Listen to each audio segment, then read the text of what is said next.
De todas as cidades do mundo, Jerusalém é aquela com o passado e certamente o futuro mais conturbado. Para os judeus é a terra que abriga os templos de Herodes e Salomão. Para os muçulmanos, o local de onde Maomé ascendeu aos céus. E para os católicos, o solo onde o Messias foi crucificado. Após sua morte, a palavra de Jesus Cristo criou raízes. E Jerusalém aos poucos se livrou de quase 400 anos de ocupação romana para abraçar a fé cristã. Até que no século VII, a cidade sagrada foi tomada à força por uma nova crença, o islamismo.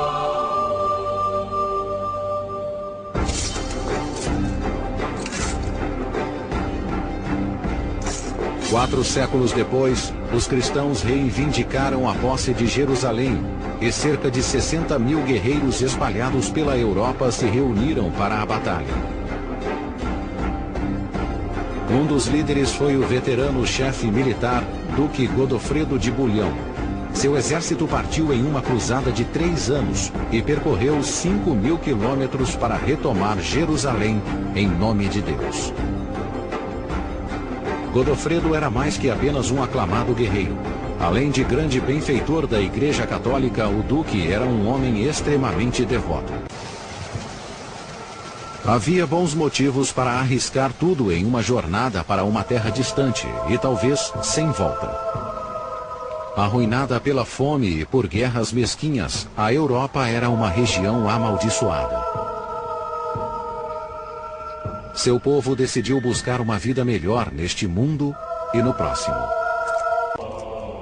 Uma das figuras mais eruditas do mundo cristão pintou um retrato fiel desse cenário caótico. Guilherme de Tiro, arcebispo e conselheiro real, relatou as cruzadas conforme seu testemunho ocular. In nearly all the circle of the earth, belief had failed. The fear of the Lord no longer prevailed among men.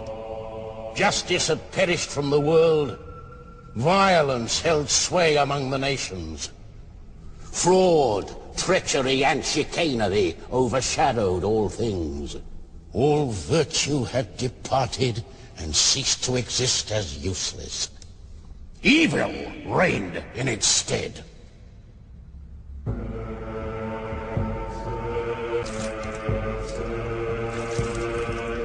A rixa secular com os governantes da Europa relegou o papado a um segundo plano até o ano de 1088 e a chegada de um novo papa a Roma. Seu nome era Urbano II.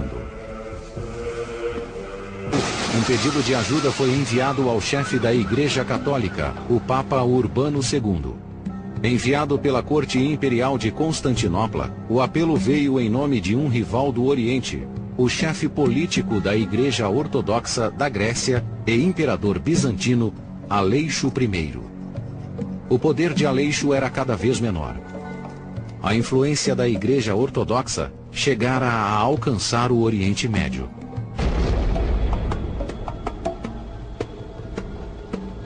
Recém-convertidos ao islamismo, os turcos seljúcidas saíram das estepes da Ásia Central e migraram para o Oriente Médio em busca de terras.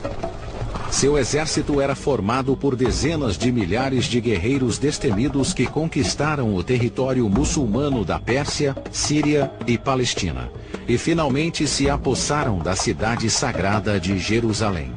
Agora eles cobiçavam o norte e seguiam para Constantinopla, a grande capital bizantina. A única esperança do imperador Aleixo era responder ao ataque, mas sozinho seria impossível. Em nome da fraternidade cristã, ele pediu ao Papa que enviasse uma força de cavaleiros para ajudá-lo a combater os turcos. Era a oportunidade que o Papa esperava de finalmente aumentar seu poder político.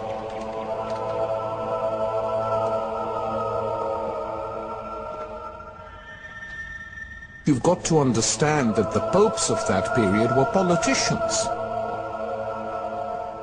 Much more so than they are now. Even now, the current pope intervenes in politics all the time. But at that time, the popes were big players, scheming, manipulating, intriguing, politicking. They were basically the politicians of the church. O Papa Urbano II decidiu impedir o infortúnio do Império Bizantino e deu início à própria Guerra Santa contra o islamismo, uma cruzada que fortaleceria seu papado e colocaria Roma novamente no centro do cenário político mundial.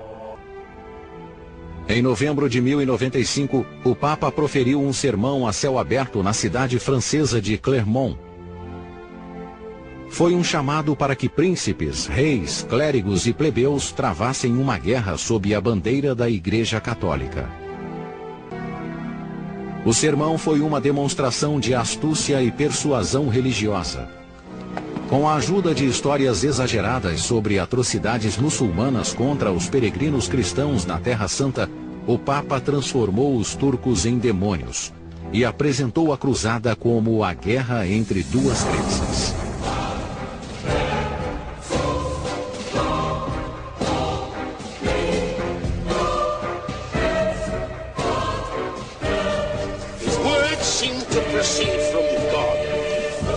By young and old alike eagerly as a command from on high. The cradle of our faith, the native land of our Lord and the mother of salvation is now forcibly held by a people without God. For many years now, the wicked race of Saracens, followers of unclean practices, have oppressed with tyrannical violence the holy places where the feet of our Lord rested. Dogs have entered into the holy places. Priests have been slain in the sanctuaries. Virgins forced to choose between prostitution and death by torture. Diante das promessas de honra e glória, dezenas de milhares de homens e mulheres, incluindo famílias e vilarejos inteiros, responderam ao chamado do Papa Urbano. Mas para muitos, como um jovem cavaleiro que relatou a jornada para Jerusalém, o atrativo era outro, a promessa de grandes riquezas. Our Lord, the Pope said if anyone wished to save their souls, they must not hesitate to undertake with humble spirit the way of the Lord. And if he did not have a great deal of money, divine mercy should provide for him. Then he said, take the road to the Holy Sepulchre. Rescue that land from a dreadful race. Rule over it yourselves, for that land floweth with milk and honey.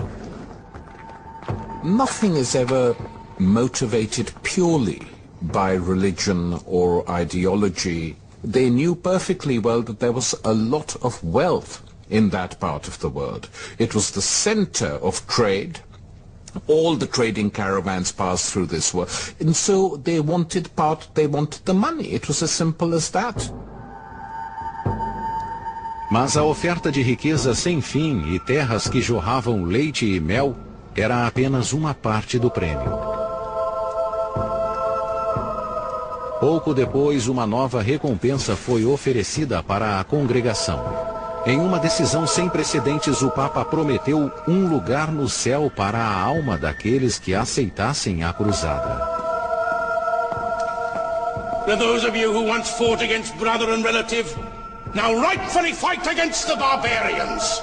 Know then that whoever sets out on this journey, not out of lust for worldly advantage, but only for salvation of his soul and liberation of the church, is remitted in entirety all penance for his sins.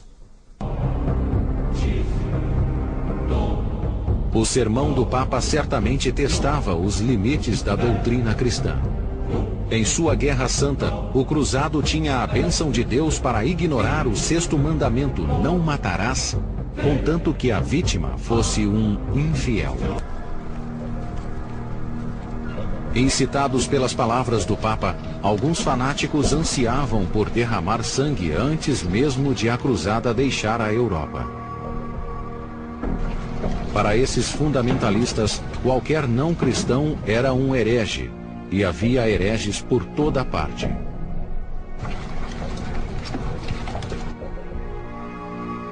But the Pilgrims rose up in a spirit of cruelty against the Jews. They inflicted a most cruel slaughter on them, claiming that the killings would be of service against the enemies of Christianity.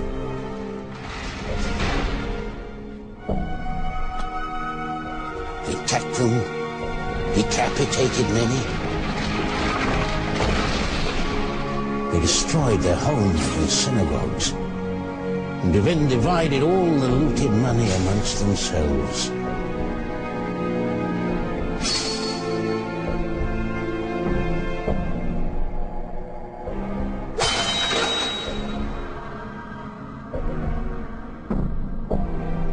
Em nome de Deus, milhares de judeus foram massacrados na Europa. O assassinato e o massacre de inocentes foi a marca registrada da Primeira Cruzada.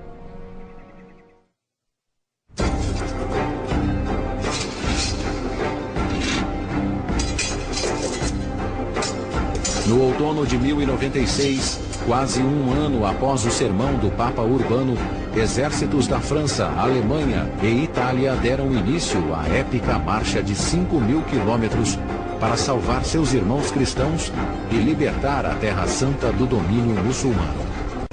To take the cross must have been very, very expensive. We know that people sold land, we know that they mortgaged land. They seem to have tried to raise about 6 years' income just to live through the crusade. A rich man would have had a whole retinue. He'd have come, with his household, with everybody who would normally accompany him. And possibly wives. It's often forgotten that many wives came with their husbands because they too were inspired by this remarkable opportunity for salvation. So what you have on the crusade is a sort of city, as a whole society, moving eastwards towards Jerusalem. The problems of feeding that are absolutely immense. I mean, it is almost inconceivable how they did it.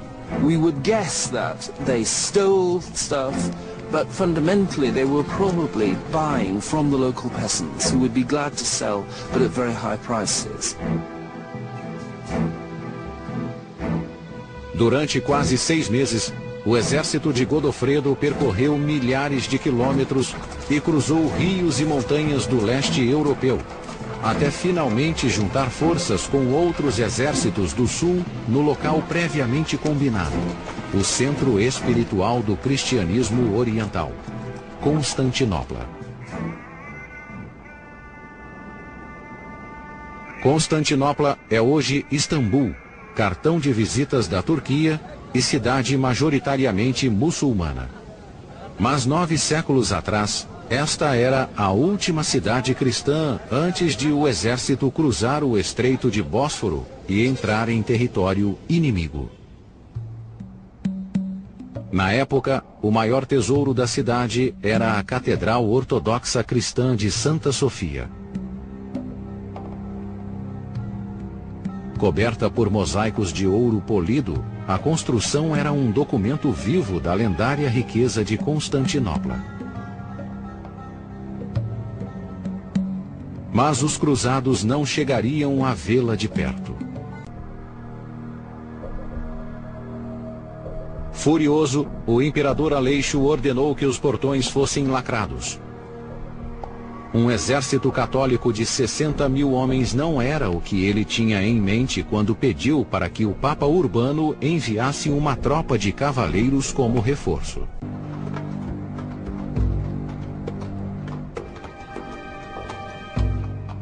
O imperador convidou os principais líderes da cruzada para entrar no átrio interno do Palácio Imperial. Ele sabia que poderia conquistar a confiança do Duque Godofredo e do Conde Balduíno. Mas os irmãos haviam se unido a outro comandante cruzado. Boemundo de Tarento era o filho mais velho de uma família de mercenários normandos que há pouco tomara o controle do sul da Itália. A experiência bélica de Boemundo era de inestimável valia. Ele já havia enfrentado e vencido os muçulmanos na Sicília, e sua luta contra os bizantinos também era antiga. Mas Bohemundo, bem como os outros líderes cruzados, era melhor soldado que político. Todos estavam prestes a ser enganados. Grande parte do Império de Aleixo estava nas mãos dos turcos. Ele queria suas terras de volta e não deixaria que fossem tomadas pelo exército católico. O imperador ainda guardava um trunfo na mão. Em troca do suprimento de comida, os 3 líderes cruzados foram obrigados a jurar fidelidade ao imperador. O voto garantia a Aleixo o comando irrestrito da expedição, além da devolução ao Império e à Igreja Ortodoxa de quaisquer terras que o exército católico tomasse dos turcos. Os cruzados atravessaram o rio Bósforo na companhia dos bizantinos, seus novos aliados. Algumas semanas depois, em maio de 1097, eles chegaram à primeira cidade dominada por inimigos. Niceia, atual Iznik, já fora uma cidade bizantina, mas 20 anos antes foi tomada pelos turcos e passou a ser fortaleza do novo sultão, Kilij Arslan. O cerco à cidade de Niceia durou 6 semanas. Apesar do combate acirrado, o exército católico estava confiante e se aproximava da primeira vitória. Embora tivessem prometido entregar a cidade ao imperador bizantino, os cristãos pretendiam se apoderar das riquezas de Niceia. O que o exército não esperava era ser traído pelo aliado.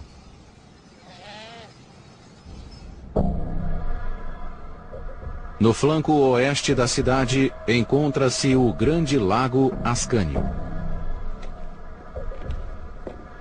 Ali, no dia 18 de junho de 1097, os emissários do imperador bizantino deram início a um plano secreto para tomar a cidade e seus espólios. A imagem da bandeira imperial bizantina hasteada na muralha causou fúria entre os cruzados. Eles foram traídos pelo falso irmão em Cristo, o imperador Aleixo. Sem os espólios de Niceia, os cruzados levantaram acampamento e avançaram em território inimigo com destino a Jerusalém. Mas eles não estavam sós. Do alto das colinas, o turco Kilij Arslan observava cada passo. O líder turco convocou sua força de combate de mais de 50.000 homens. Examinando as terras por onde os cristãos passariam, Kilij encontrou o lugar perfeito para o ataque surpresa. O confronto épico que ali aconteceu hoje faz parte da história das cruzadas. A Batalha de Dorileia.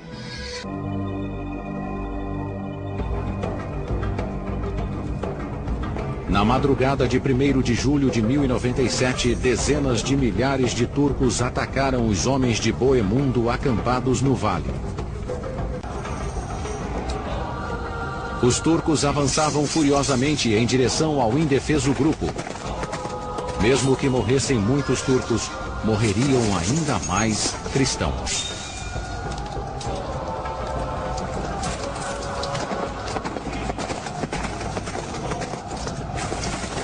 À medida que cruzava o campo, a cavalaria desferia golpes hábeis em um estilo de combate ainda desconhecido para os cristãos. Aqueles não eram simples cavaleiros, eram arqueiros montados.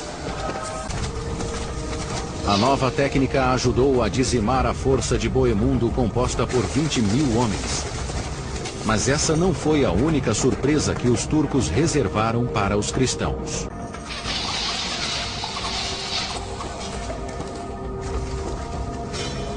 Entender como os turcos atiravam de tão longe sempre foi um enigma. Mas nas entrelinhas de um pouco conhecido texto muçulmano da época, o Dr. Taef al-Azari descobriu o chamado Naukia, uma referência escrita em árabe antigo que talvez solucione o mistério.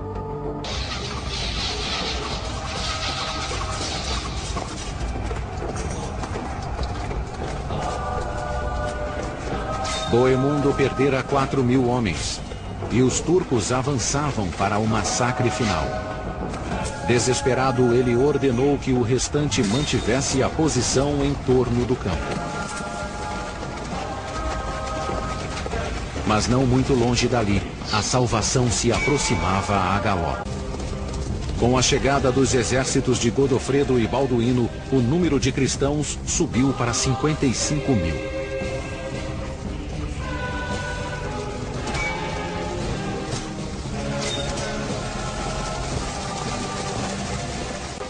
A soma das forças cruzadas deixou os turcos em visível desvantagem.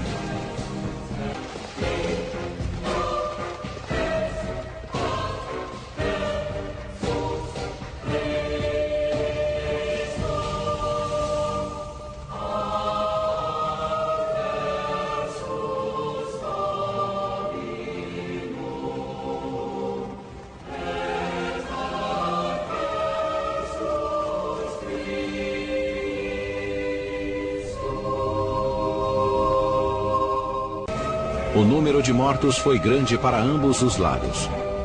Milhares de cristãos e muçulmanos perderam a vida em nome de Deus. Mas assim que os turcos bateram em retirada, os cruzados reiniciaram a obstinada marcha rumo a seu destino, a cidade sagrada de Jerusalém.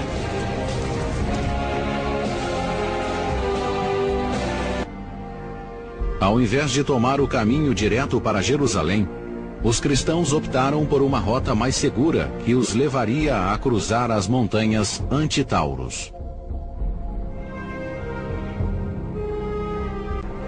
Os homens exaustos atravessaram as áridas planícies da Pisídia sob um calor de 32 graus centígrados. O alvo perfeito encontrava-se a 160 quilômetros dali, o condado de Edessa.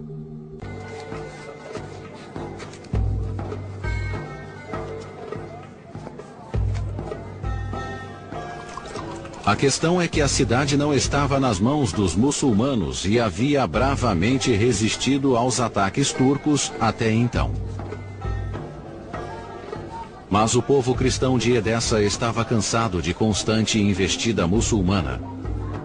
E quando soube que um líder cruzado se aproximava, a cidade pediu ao governador Toros que convidasse Balduíno para ser seu aliado.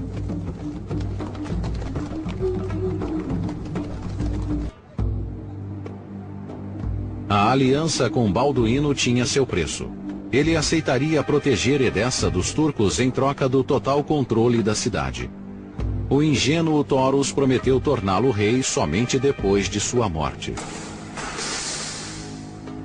O frágil governante selou seu destino ao adotar Balduíno como filho. Mas para o conde, a morte de Toros não tardaria a chegar. Toros descobriu a traição do conselho tarde demais. Sua cabeça já estava a prêmio.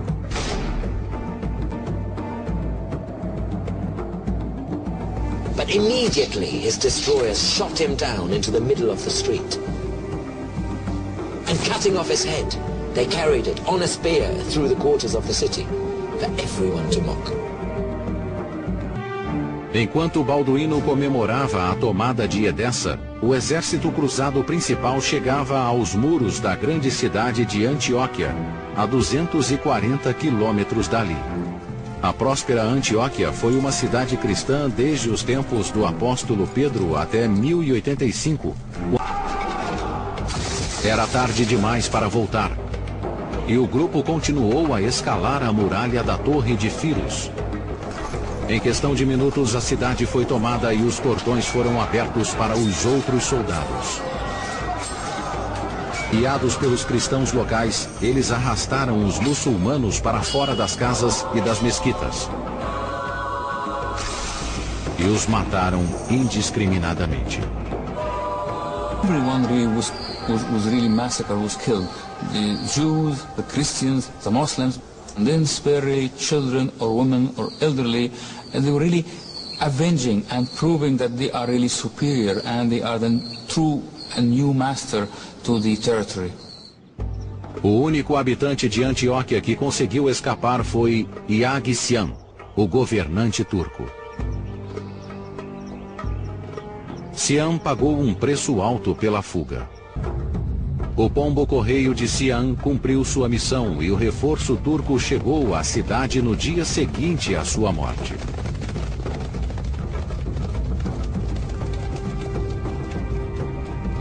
Aqueles que antes sitiaram passariam agora a ser sitiados. Do outro lado, os turcos se preparavam para atacar.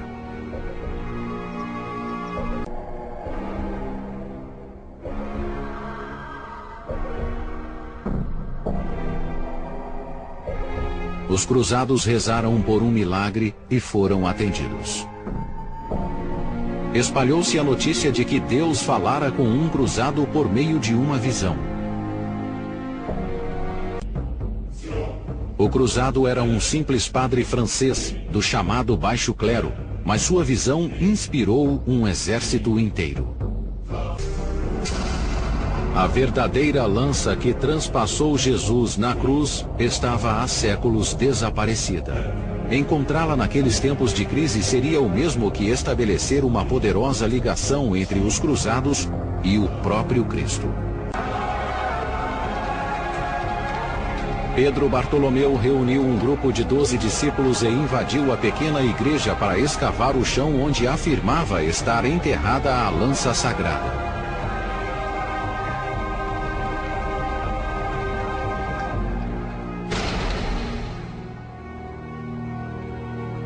Depois de um dia e uma noite de trabalho, restava pouca esperança. Até que Pedro Bartolomeu entrou novamente na igreja e saiu com uma haste enferrujada de metal.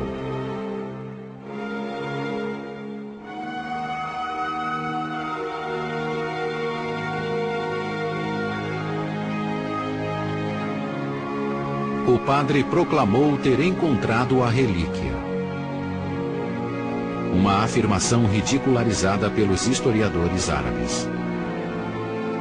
Embora contassem com apenas 200 cavalos, os cruzados enfrentaram o inimigo de frente, empunhando a lança sagrada recém-descoberta. Mas uma testemunha falou de outra visão, um exército de espíritos enviados por Deus. Host of men on white horses, whose banners were all white.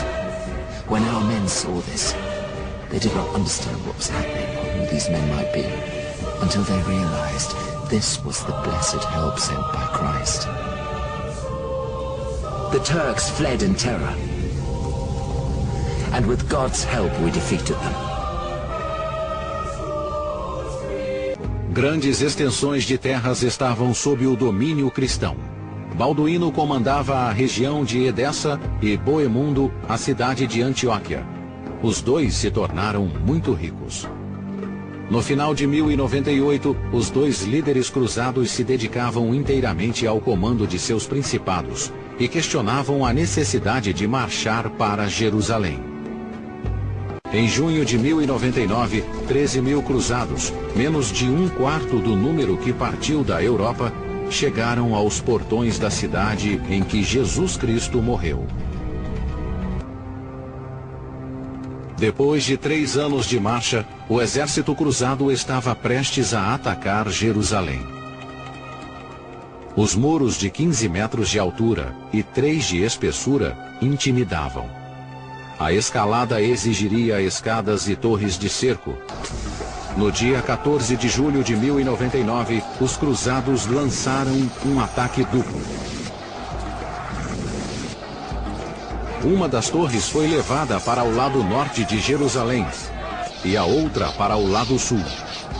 Os muçulmanos sabiam que se apenas um grupo alcançasse o topo da muralha, a cidade sucumbiria.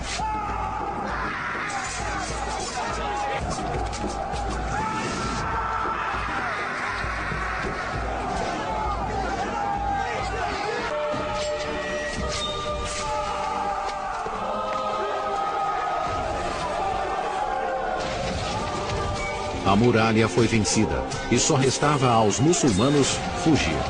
Era chegada a hora de os cristãos finalmente tomar Jerusalém. Jerusalem is ours.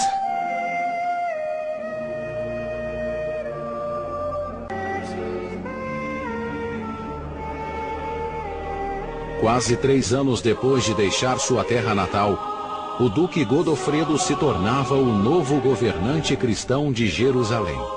Humildemente, ele recusou a coroa de rei da cidade em que Jesus Cristo reinara, e ali faleceu cerca de 1 ano depois.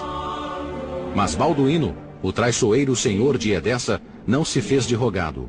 O homem em que nada lembrava o caráter íntegro do irmão prontamente assumiu a coroa da cidade sagrada. A notícia do sucesso da primeira cruzada correu à Europa. Mas o Papa Urbano, a verdadeira inspiração que levou 60.000 homens a percorrer 5.000 quilômetros, morreu antes de saber que Jerusalém estava em mãos cristãs pela primeira vez em 400 anos. Jerusalém tinha menos de 800 metros de extensão. Dentro de suas muralhas, os cruzados massacraram cerca de 30.000 muçulmanos e judeus.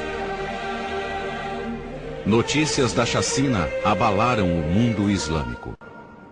Jerusalém tinha menos de 800 metros de extensão. Dentro de suas muralhas, os cruzados massacraram cerca de 30.000 muçulmanos e judeus. Notícias da chacina abalaram o mundo islâmico. The Crusades had a very deep impact on Arab society. One, they were seen as a barbarian incursion, and stories of those crusades are still told in cafes and in families as if they happened yesterday. This is something quite striking. And so whenever the West has invaded that region again, people say it's another crusade, which is why after the awful events of 9/11, when the American president inadvertently, one assumes, said we now have to wage a crusade to stop this, a shiver went down the collective spine of the Islamic world, because they felt they knew what was coming. Enquanto os cruzados celebravam a vitória e consolidavam a posse da Terra Santa, os muçulmanos pacientemente se preparavam para contra-atacar. Mal sabiam os invasores que a fúria islâmica logo se abateria sobre o reino cristão de Jerusalém. A fúria islâmica se abateria sobre o recém-retomado reino cruzado, sob o comando do líder Saladino e evocando um novo grito de guerra, o Jihad. A segunda e a terceira cruzadas. Para derrotar os cristãos, era preciso um líder que reunisse as forças muçulmanas sob a mesma bandeira de guerra. E o que os cruzados mais temiam era justamente um contra-ataque. A fim de oferecer proteção aos peregrinos, uma segunda ordem sagrada foi instituída. Combinando o estilo de vida monástico com porte de armas, esta irmandade acreditava que combater os infiéis era um ato de caridade e um caminho para a salvação. A ordem foi batizada de Cavaleiros do Templário, nome inspirado no quartel-general do grupo, o antigo Templo de Salomão. As duas ordens logo se tornaram para os muçulmanos o símbolo mais temido e ultrajante da ocupação cruzada.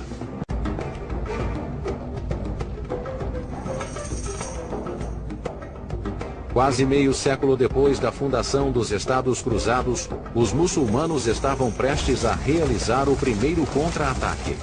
A cidade foi cercada pelos 30.000 homens de Zeng.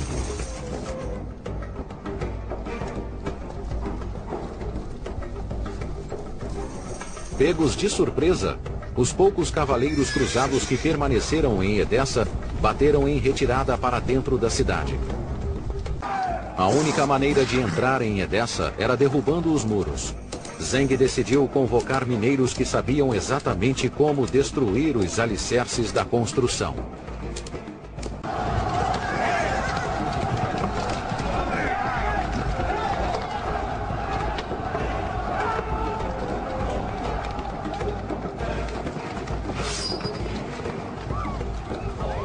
os muçulmanos promoveram um massacre na comunidade cristã.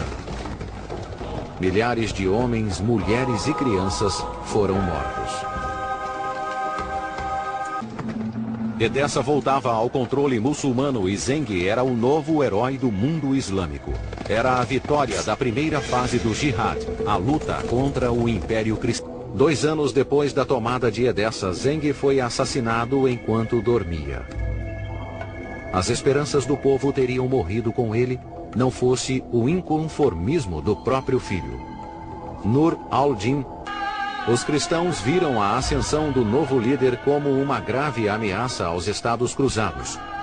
Sua mensagem era simples e direta: unificação e jihad.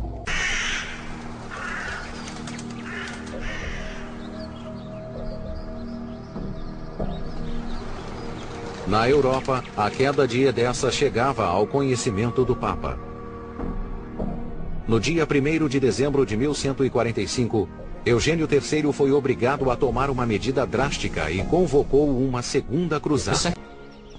O chamado às armas foi respondido por um dos casais mais poderosos da Europa, o rei da França, Luís VII, e sua esposa Eleonor de Aquitânia. O rei era um homem de fé cristã e estava decidido a honrar o feito da primeira cruzada com a retomada de Edessa e a expansão dos reinos cruzados.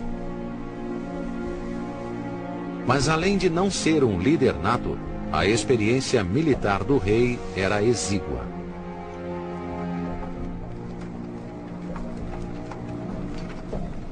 Em maio de 1147, o rei deu início à Segunda Cruzada e liderou um exército de mais de 30.000 homens. No coração da força de combate seguiam 300 cavaleiros templários. O exército levou quase 5 meses para cruzar a Europa, da França até a Ásia Menor. Com a chegada do inverno, as condições extremas obrigaram o exército a desfazer a formação. A vanguarda armada se separou do corpo principal. E a caravana, liderada por Eleonor e Luís, ficou desprotegida na retaguarda. Era a chance que os turcos esperavam. Ao contrário de milhares de cruzados, Luís e Eleonor conseguiram escapar. Humilhado, o rei entregou o comando da marcha aos templários, a fim de restabelecer a ordem. O exército vencido conseguiu refúgio em Antioquia, cidade tomada na primeira cruzada. Diante da força reduzida para 20.000 homens e do poder crescente de Nur al-Din, o rei Luís abandonou a campanha e passou a cobiçar Damasco, uma cidade ao sul e mais próxima de Jerusalém. A batalha no pomar que cercava a cidade se estendeu durante dias e milhares de muçulmanos perderam a vida. Sem muita chance de escolha, os orgulhosos damascenos pediram que Nur al-Din enviasse seu exército. Era o pedido que o governante esperava. Já o rei Luís viu-se diante de um impasse: ficar e lutar com a crescente oposição ou bater em retirada. Luís voltou para casa desmoralizado pela derrota. Depois de tanta esperança e sofrimento, a Segunda Cruzada terminou em desastre. Além de virar as costas para o reino de Jerusalém, ele fortaleceu a determinação dos muçulmanos. As consequências para o mundo cristão foram catastróficas.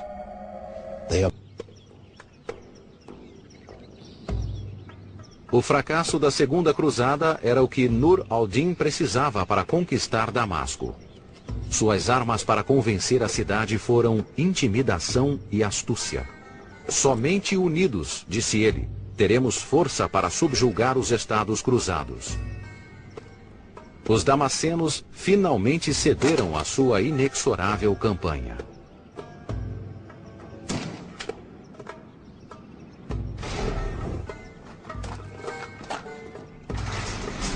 Em abril de 1154, a cidade de Damasco acolheu o governante. Todo o lado leste do Reino Cruzado estava sob o controle de Nur al-Din.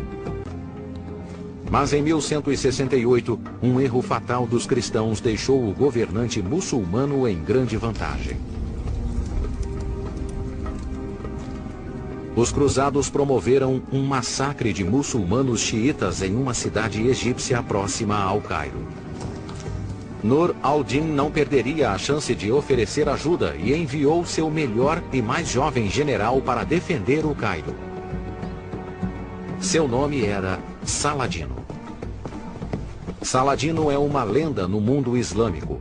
Sua reputação heróica foi construída com o auxílio de um homem, seu amigo e confidente Baha al-Din. Ashhadu an la ilaha illallah wa ashhadu anna Muhammad. Além de amigo, Baha al-Din era um admirador de Saladino. I bore witness to the genuineness of the rare stories told about the noble hero Saladin. No final de 1169, com os inimigos eliminados, Saladino se tornou o incontestável governante do Egito e controlava um território quase igual ao de seu mestre Nur al-Din. Anos depois, antes que pudesse colocar seu tutelado no devido lugar, Nur al-Din morreu sob circunstâncias misteriosas aos 57 anos de idade. Saladino se apressou em chegar à fortaleza de Alepo, mas um sucessor já havia sido anunciado. Al-Salih, filho de Nur al-Din, foi nomeado governante da Síria com apenas 12 anos de idade. Mas apesar da aparente inexperiência, o jovem mostrou ter mão de ferro. Ele negou a entrada de Saladino na cidade e obrigou seu exército a permanecer nos portões de Alepo. A ordem seguinte foi ainda mais audaciosa. Al-Salih convocou um grupo de fundamentalistas religiosos para eliminar seu rival. O nome dos algozes entrou para a história: os assassinos. The word assassin is derived from hashishin. And hashish, we all know, is marijuana. And the story was that the only way they could be worked up to go and kill someone was by drugging them out of their skulls. Os assassinos seguiram Saladino até uma tenda nos arredores da cidade.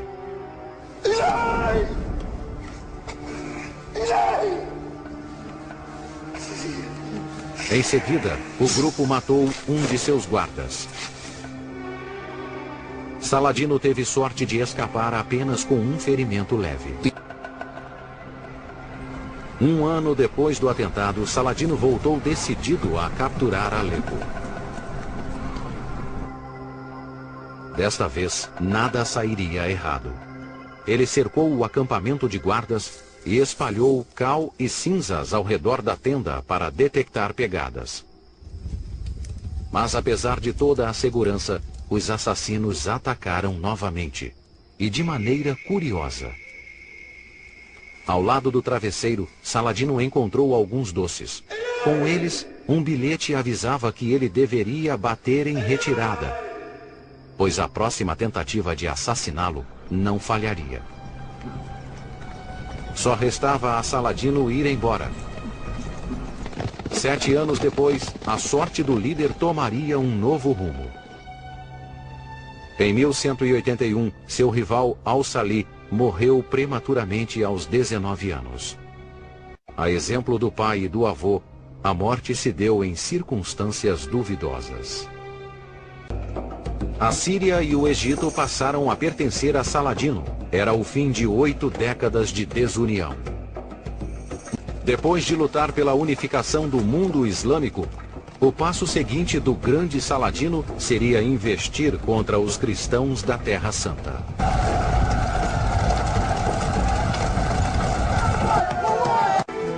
Em 1183, Saladino esperava o momento de atacar os cristãos e reivindicar Jerusalém. A ambição do grande líder muçulmano pairava como uma nuvem negra sobre a cabeça dos cruzados, que também se preparavam para a batalha. O avançado estado da doença impedia Balduíno de governar Jerusalém. No outono de 1183, acamado, ele nomeou seu cunhado Guy de Lusignan como regente do reino. Muitos consideravam Guy um homem sem pulso para o governo, mas ele estava decidido a provar sua liderança enfrentando a valentia de Saladino. Ele receberia a ajuda de um aliado, um príncipe cruel que nutria um ódio profundo por Saladino. Reinaldo de Châtillon. Foi Reinaldo quem desencadeou a tão esperada guerra. Durante 4 décadas, o direito dos muçulmanos de usar a rota comercial entre o Egito e a Síria foi respeitado. Até que em janeiro de 1187, Reinaldo quebrou o acordo.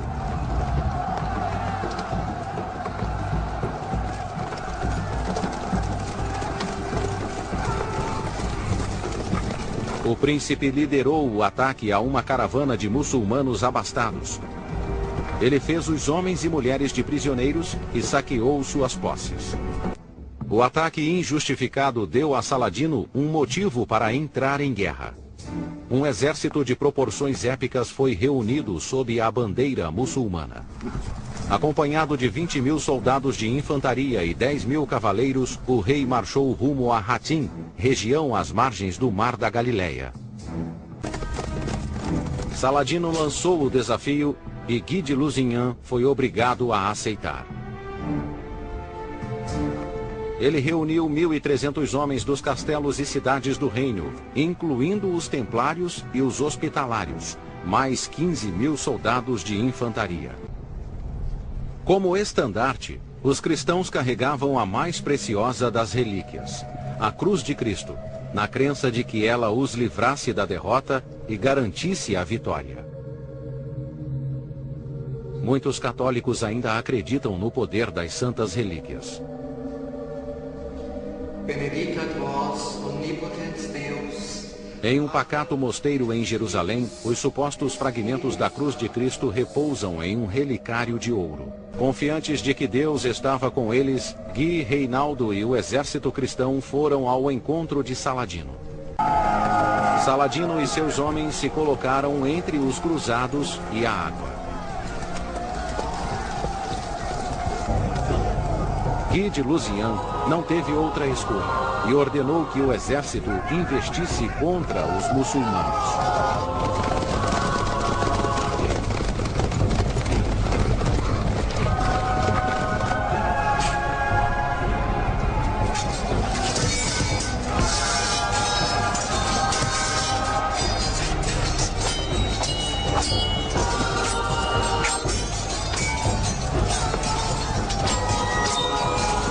Debilitados, os cruzados não foram páreo para o robusto exército de Saladino.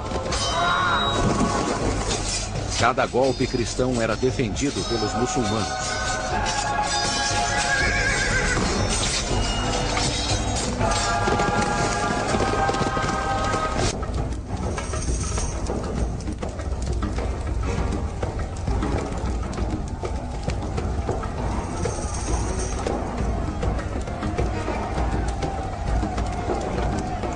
Não satisfeitos com o sofrimento do inimigo, os muçulmanos batiam em tambores e cantavam hinos, criando uma terrível atmosfera de medo e mau presságio.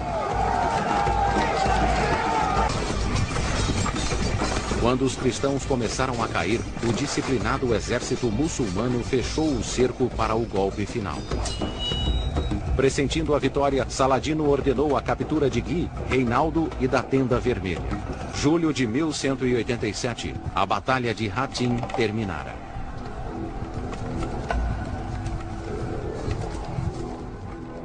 Saladino venceu o exército cruzado e finalmente ficou frente a frente com Reinaldo de Châtillon, seu inimigo declarado. Era chegado o momento de vingar o ataque à caravana muçulmana. He had given orders for both Prince Reynald and the king of the Franks, Guy, to be brought before him. The king complained of thirst, so the Sultan had a glass of rose water brought for him, from which he drank.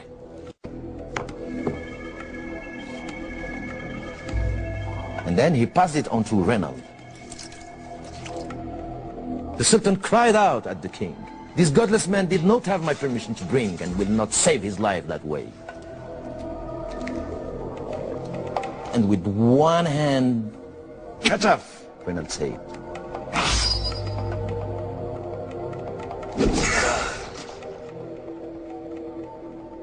Guy presumiu que seria o próximo. Mas a compaixão não foi dada aos hospitalários e templários, os distintos cavaleiros nomeados para combater as forças do islamismo.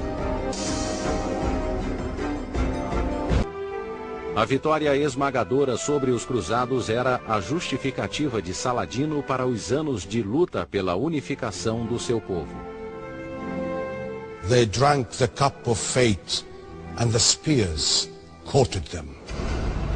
The horses' hooves massed dust clouds for them, merged together by the thunder of neighing horses, with the lightning of polished swords flashing alongside them. This was a hard day for the unbelievers. God decreed the victory of our faith. Saladino devastou o reino cruzado e as cidades de Acre, Cesária e Jafa foram subjugadas. Em outubro de 1187, o exército muçulmano chegou à cidade de Jerusalém. Acampados nas muralhas da cidade, os homens deram início ao cerco. Dentro dos muros, os cristãos sabiam que não tinham chances contra Saladino e seu exército. A saída foi travar uma guerra psicológica. Caso o sultão atacasse, os moradores destruiriam a mesquita de Al-Aqsa, dos locais mais sagrados do islamismo. Saladin thought about this. He decided to take a prudent line of action. He would spare the Christians if they paid a ransom. This was agreed, and Saladin entered the holy city, his goal, his target, in peace.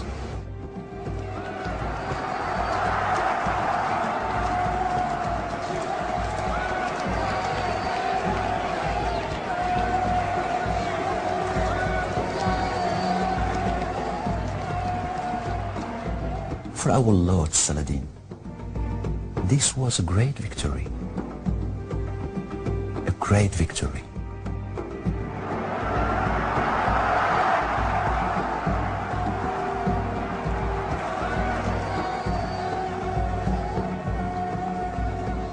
The reason he is hero-worshipped in the Arab world is that he was the one who took back Jerusalem, made it an open city once again for believers of the book, and transformed the fortunes of that world. Jerusalém voltava para as mãos muçulmanas de forma pacífica, ao contrário da ocupação cruzada 88 anos antes. As notícias da derrota cruzada na Batalha de Hattin, e principalmente da tomada de Jerusalém, repercutiu no mundo ocidental. Logo em seguida, o Papa Gregório VIII fez um comovente apelo para promover a Terceira Cruzada. Anyone of sane mind who does not weep would seem to have forgotten not only his Christian faith, but even his very humanity. With those savage barbarians thirsting after Christian blood, and using all their force to profane the holy places, and banish the worship of God from the land. Os maiores líderes da Europa uniram forças para recuperar a cidade sagrada de uma vez por todas. Em maio de 1189, um exército de 100 mil homens deixou a Alemanha sob o comando de Frederico Barba-Ruiva. Mas Barba-Ruiva morreu afogado em um estranho acidente na travessia de um rio. Grande parte do exército perdeu o ânimo e voltou para casa. O incidente deu a liderança do exército a Ricardo I, o jovem de 33 anos, recém-coroado rei da Inglaterra.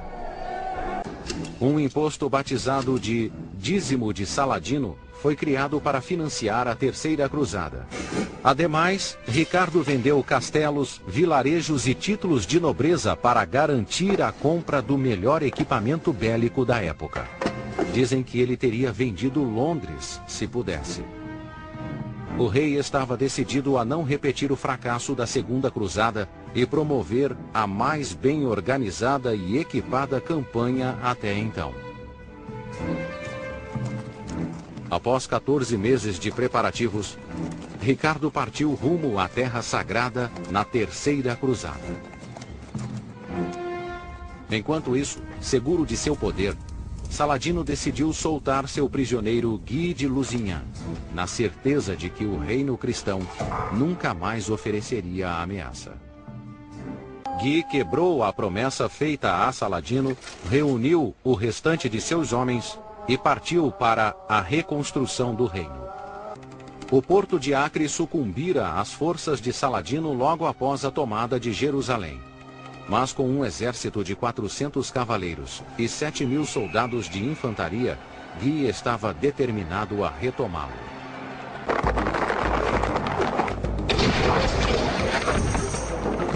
Os muçulmanos da cidade bombardearam os invasores com pedras e até partes humanas.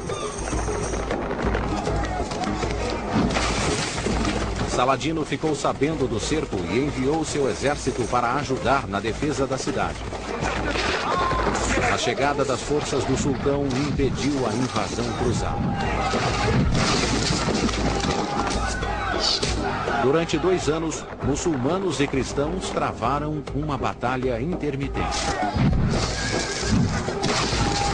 Guy sabia que sozinho não acabaria com o impasse, mas a ajuda logo chegaria. Ricardo e seus 17.000 soldados estavam a caminho. Ricardo e seus homens foram uma fonte de inspiração imediata para o combalido exército cristão. O rei assumiu o controle da batalha e acabou com o impasse algumas semanas depois. Levadas em partes e montadas no local, as máquinas de cerco permitiam um bombardeio eficaz e serviam de escada para os cruzados.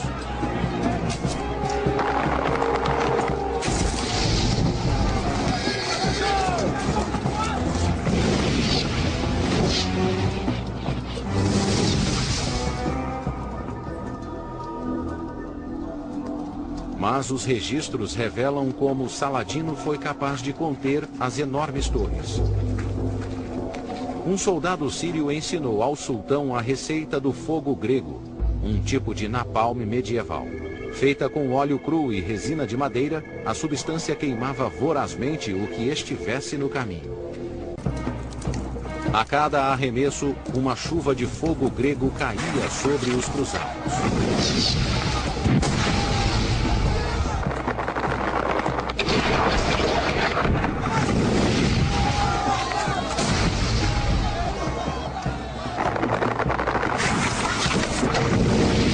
De repente, Ricardo estava na defensiva e suas 3 torres gigantes incendiavam.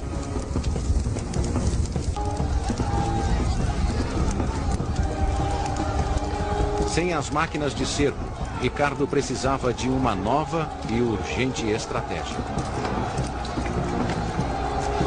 O rei ofereceu aos soldados 4 moedas de ouro por cada pedra removida da base de uma das torres. Depois de 5 semanas de luta, o exército de Ricardo invadiu a cidade e tomou 2.700 homens de Saladino como reféns. A ascensão meteórica do sultão foi interrompida. Baha al-Din testemunhou o impacto que a derrota causou no líder muçulmano. I came into Saladin's prisons. It was like a parent bereft of a child.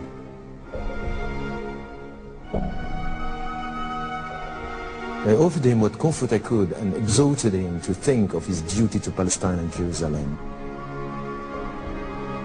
and to save the Muslims left in the city. A tomada de Acre foi uma grande vitória para Ricardo e os cruzados. Sua coragem em campo percorreu o mundo cristão e lhe rendeu um novo nome: Ricardo Coração de Leão.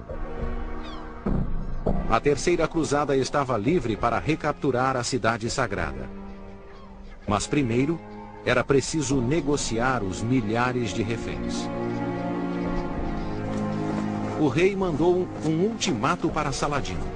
Os homens seriam libertados em troca de 200.000 moedas de ouro e do relicário com os fragmentos da cruz de Cristo. A conduta de Ricardo naquele dia entrou para a história como um dos episódios mais cruéis de todas as cruzadas. The enemy brought out the prisoners for whom God had decreed martyrdom. With the sword, they killed them in cool blood.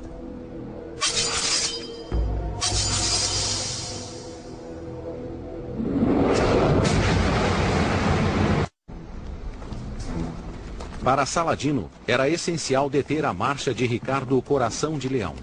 Do contrário, ele perderia Jerusalém e o controle do mundo islâmico. A Terceira Cruzada se tornou uma guerra de determinação entre dois grandes homens, Ricardo e Saladino, ambos guerreiros, diplomatas e estrategistas da mais alta classe. Decidido a entrar em combate com os cruzados, Saladino atacava o inimigo com insistência, mas Ricardo seguia irrefreável. Ricardo chegou muito perto da cidade sagrada.